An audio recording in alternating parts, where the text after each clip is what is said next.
Alrighty, I think that's 1 o'clock. Good afternoon, everyone, and thanks for joining us today for the first in our reflection series for 2021.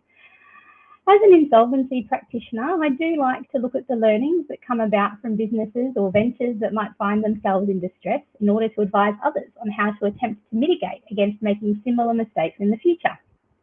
And in the same vein, I like to look at my colleagues and contacts and friends to hear why they have learnt and what they have learned from their different experiences, as I think it builds towards a wealth of knowledge. And this is why in this series, I'm talking with a number of esteemed and accomplished individuals to see what 2021 meant to them, the lessons that have been learned, and what might be ahead for 2022. I'll bring in Nicole Davidson, who's our first guest for this series.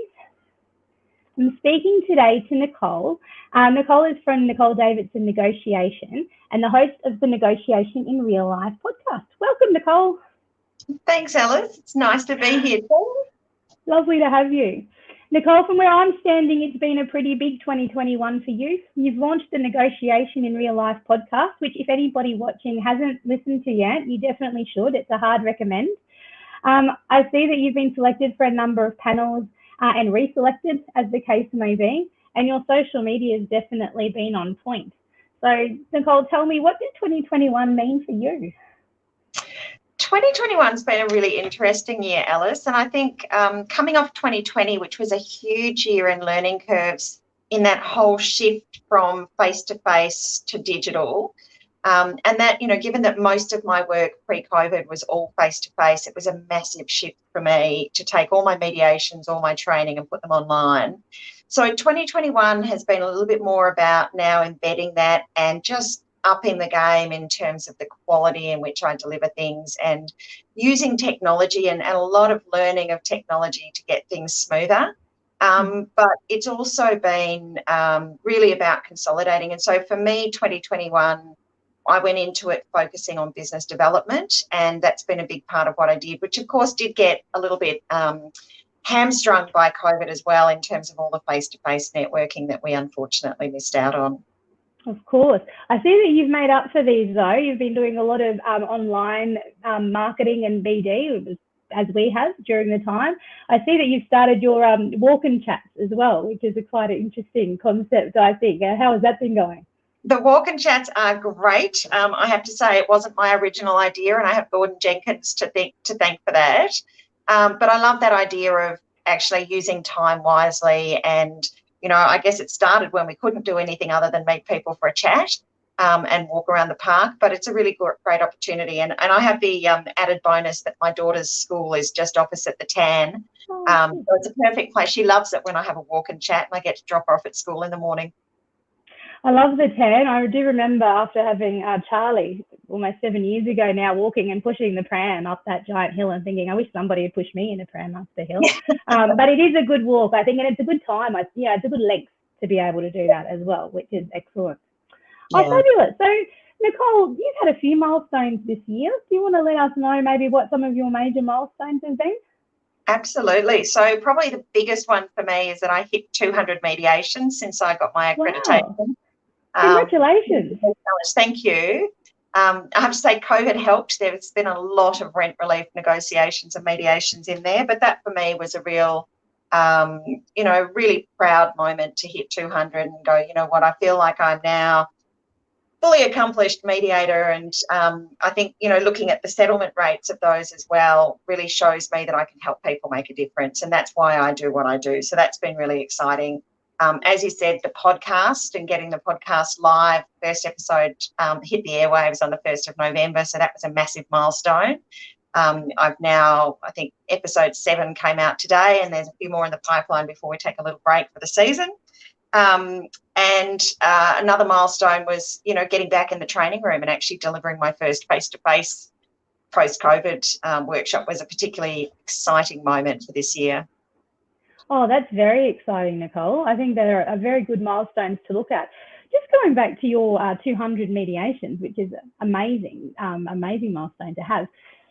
Can I ask, and I do understand that this is without notice, in terms of those mediations, how are you finding people, given the current environment? I know that my experience has been that there is a appetite to settle things and to get on with life in whatever way that might be. And I'm just wondering, how have you been, in the current sort of, I guess it's not really post-COVID, but COVID normal environment, how are you finding the sort of different opinions or different approaches to the mediation? I think there's a couple of things. As you said, I think there is a real appetite for people to settle. And I think that comes from the fact that the lists in the court just seem to be growing. And people know that if they don't settle at mediation, there's going to be a really long wait time before this gets resolved. So I think there is that appetite to just get the stress off their mind and leave it behind. But at the same time, I think there's some mediations that I go into that are much more difficult to settle because of the amount of stress that people are under. And they literally, unless they've got really good advice and people to trust, they're just not in the right headspace to make big decisions.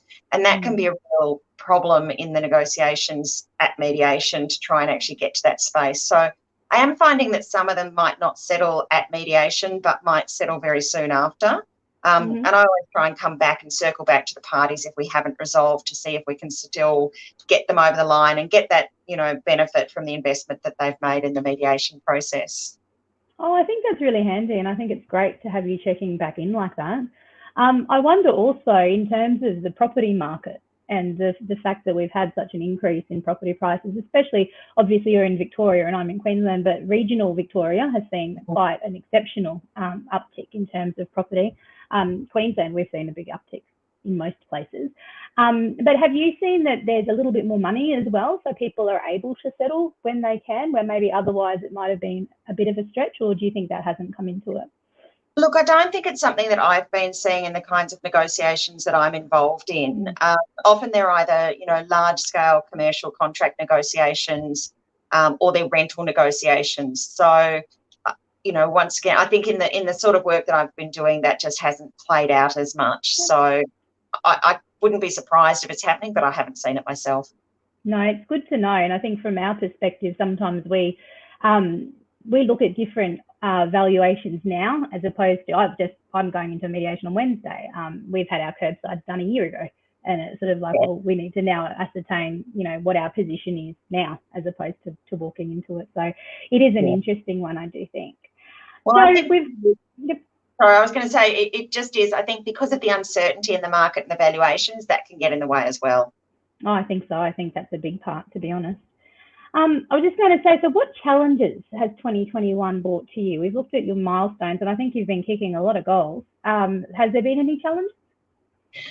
Look, I think the biggest challenge for me has been more in the business development side, and the goals that I set for myself at the beginning of the year around building my network and particularly around connecting with lawyers as referrers has been much more difficult with things online. And there's definitely been people who I've still been able to connect with over virtual coffees rather than face-to-face coffees, but there's just something not quite the same when you're doing those sorts of events. And I was really lucky we still managed to have the ARETA Victorian Tasmania conference earlier in the year, and WERV has been running some fantastic events. So I've still been able to get out to some things, but there's been a lot of other events that would have been helpful to get to. So that's been a bit of a challenge, and sort of chasing down those relationships in that virtual setting can be a little bit more challenging.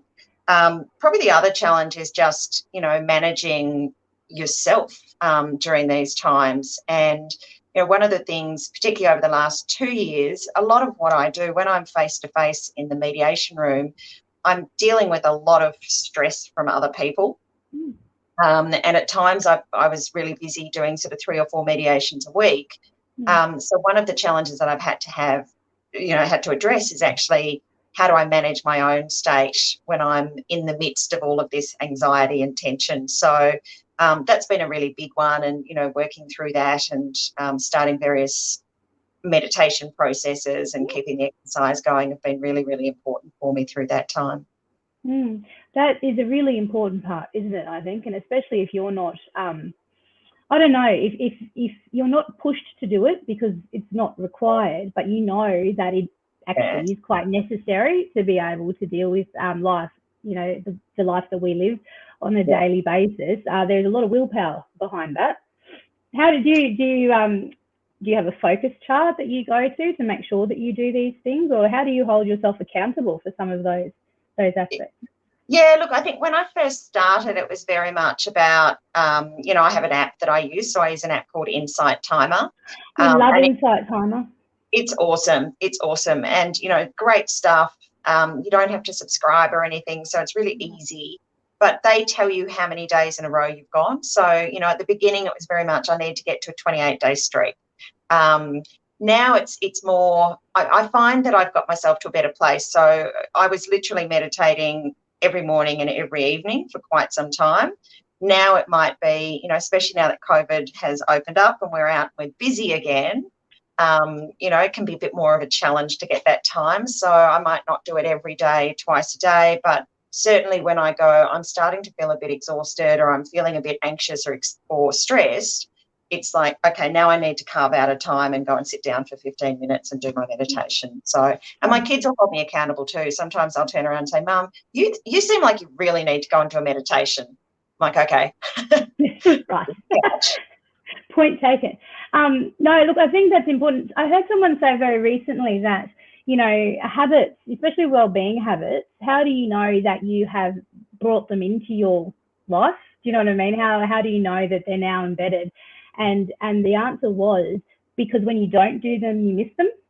Yeah. And it's not a chore to sit down and do it, but when you don't do it, then you really miss it. And I think that, for mine, my meditation is very much that as well. And sometimes you don't get to it. You've got an early morning breakfast or something that you need to rush off to, but you can definitely miss it, I think, in those times. And I think people in general have really turned a little bit more to mindfulness through this period, which I think is only a good thing. But that's interesting. I like to know that. And what about in terms of your sort of exercise regime? Are you a walker? Someone was talking about Taekwondo the other day. I think, geez, I haven't heard that for a while. What do you like to do in terms of your exercise? Yeah, no, I'm pretty simple. It's walking and it's Pilates. So I was really lucky that my Pilates class is run by a physio. So I was able to keep going to some Pilates classes one-on-one while lockdown happened. So I never had to stop, which is great because the getting back into it when you've had a break is really painful. So I sort of do 1 or 2 classes of Pilates a week, and then, it's walking. So typically my husband and I are up at about 6:15 in the mornings for a walk, except on the mornings I have Pilates. And we sort of walk for half an hour, 45 minutes, something like that. And then, that's why walking meetings for me are just perfect as well, although I am consistently told to slow down. Apparently I'm quite a fast walker. So. There you go. Very good. I don't think anyone's telling me to slow down in the walking stakes, but it's always good. It must be like you're on the roll and you might be in time with your thought processes as well and just sort of getting into the zone. I think that's fabulous. Well, it's quite nice that walking too. So, walking as a meditation sometimes, but walking as a social activity as well. So I like both. I find that, and it depends. I find it depends on the different times of day in terms of what podcast I might listen to on a walk.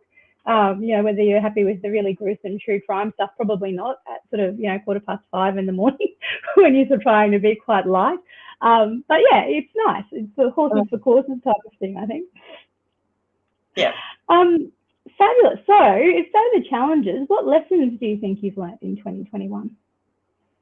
Look, I think, and once again, some of the lessons that you learn are actually really simple, but sometimes you just need to have them hammered home a little bit. And I think that idea about you can't do everything has really come to play today, this year. And, I think that ability to actually step back and say it's okay not to do everything has been a really important one for me, just to sort of take stock and recognise that. So that's been really important. As I said it before, I mean, that lesson about self-care being critical is really important. And, I think one of the other lessons that I had is just that life is short and you've got to just go out and enjoy it. And, there was a particular fairly tragic situation that happened not long ago in the family where actually someone in my family was killed in a car accident. I'm so sorry to hear that. It's moments like that just make you reassess and go, you know what, we just have to focus on what's important because you never know what's coming. No, I'm very sorry to hear that, but it does sort of take that focus very sort of direct, doesn't it? It pinpoints to what actually matters, as opposed to what we might sometimes confuse that with.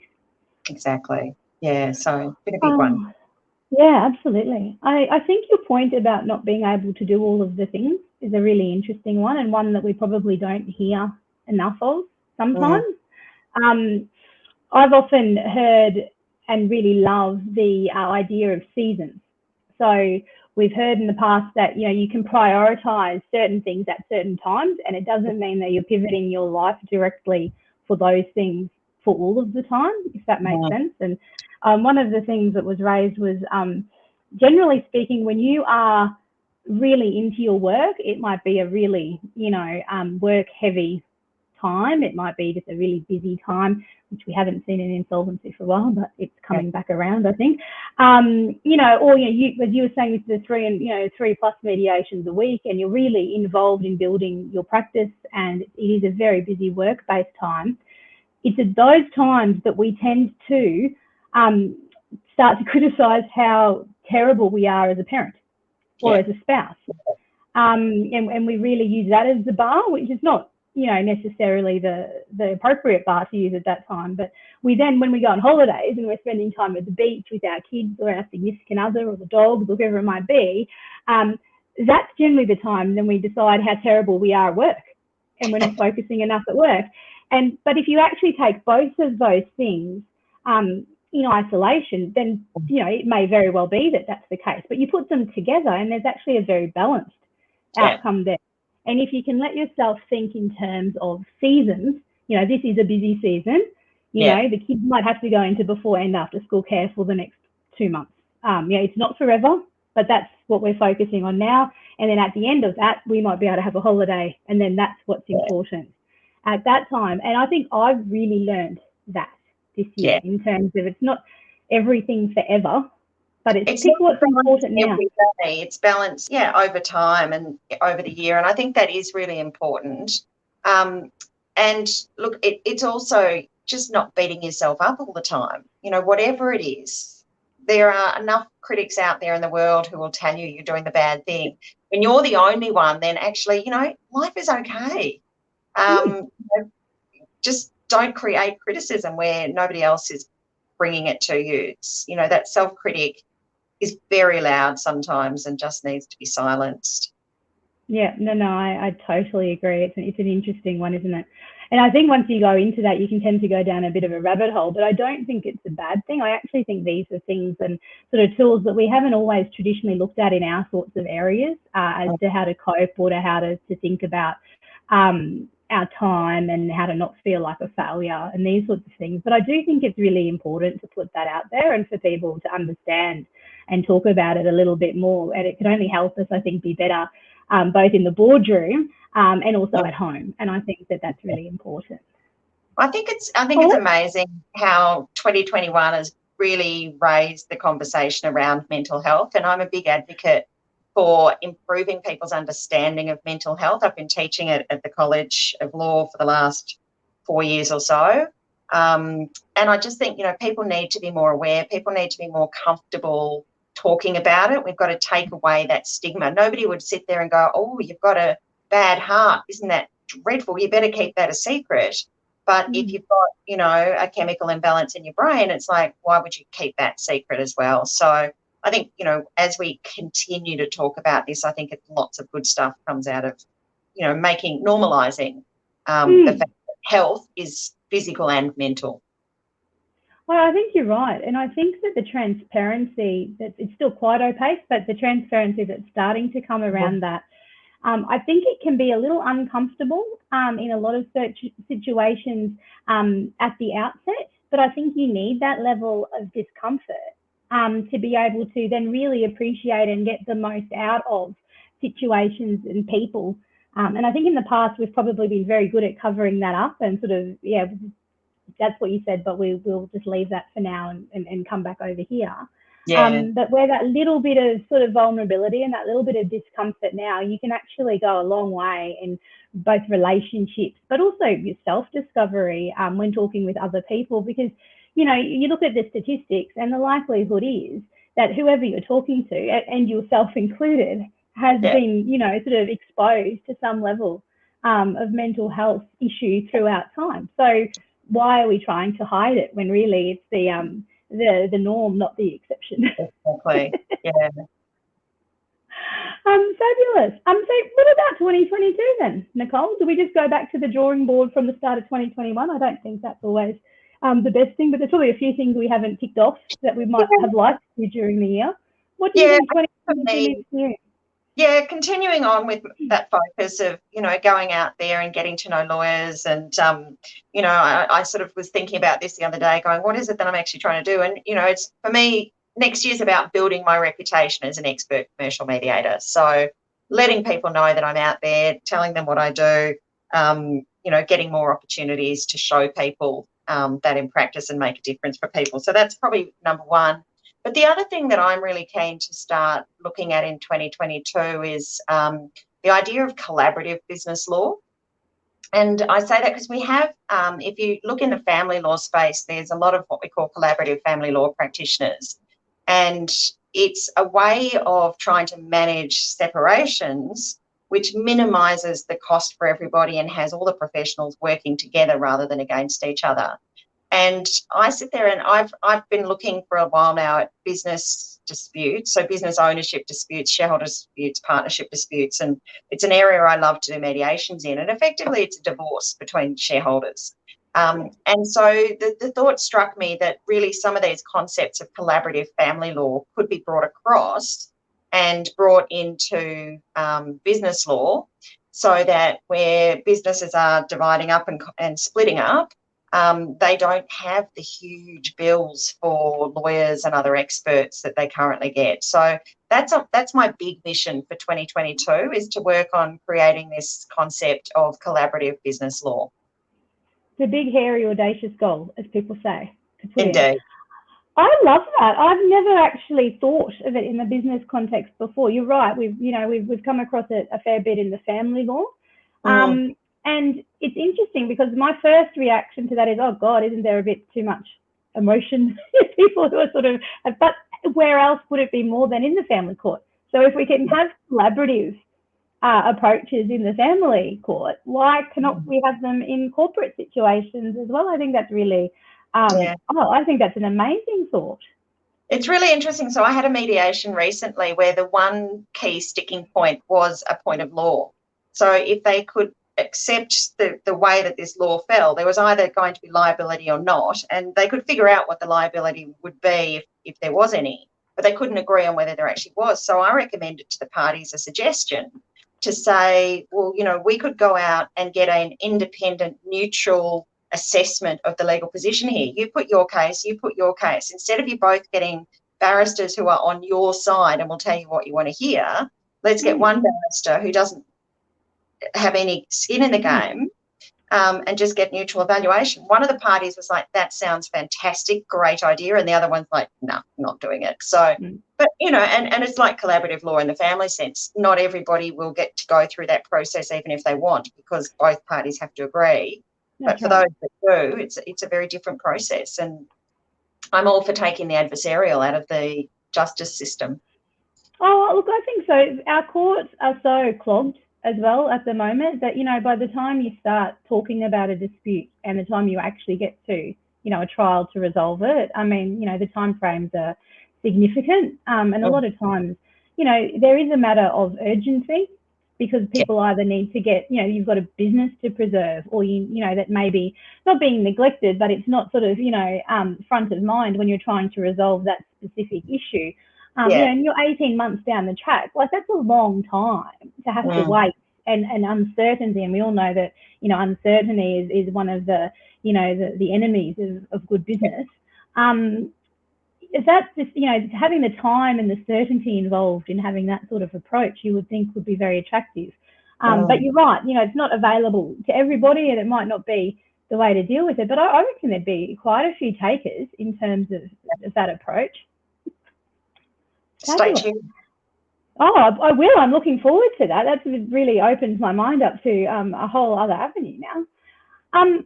So do you have a word or a resolution? Do you do words or resolutions for 2022? Do you have, I'm just thinking collaboration in terms of yours, but do you have something like that you sort of turn to, your sort of overall ethos for the next year? I think it's, look, I don't typically have a word and I don't really do resolutions, but if I was to think about it, my word is, it's really about shaking things up. It's not a word, it's a phrase. That's okay. I'll take the phrase. Shaking things, disruption. I love it. Which I think is a very big part of where we're at.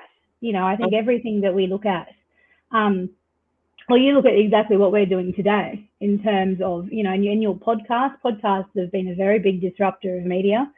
There's a lot of sort of legal tech, isn't there, around at the moment, and fintech that really looks at what we do and how that can be delivered differently. And I think it's an extraordinary time to live in, and it's amazing to watch how that goes. But I think with thoughts like, the collaborative business resolution space, and your negotiation in real life podcast, and I think disruption is probably a very fitting word, and I think it's working really well for you as well, if I'm able to say that.